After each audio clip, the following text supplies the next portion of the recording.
Is there a white genocide in South Africa? No, there's no sign of it, never has been. In fact, whites are economically the strongest group.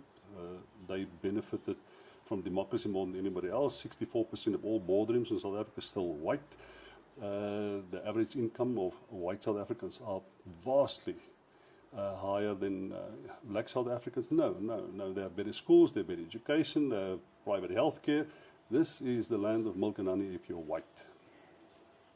Has any land been expropriated in South Africa without compensation since the first all-race election in this country? I'm not aware of anyone. Not a single farm that I'm aware of was expropriated without compensation since 1994. So how do we interpret President Trump's executive order? It is possible that South Africa has offended the United States with its policy on the Palestinians, and it could be that with its policy on Russia, the ambiguities of those policies and its relationship with the Chinese. It could be. I think that does play a role. But there was something very, very sensitive that was touched upon.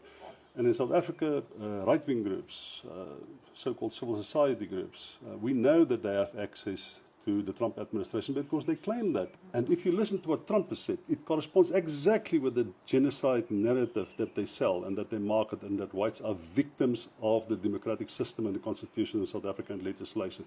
So there's an overlay, there's an immediate overlay, there's an unquestionable overlay between what Trump says and these right-wing groups have said.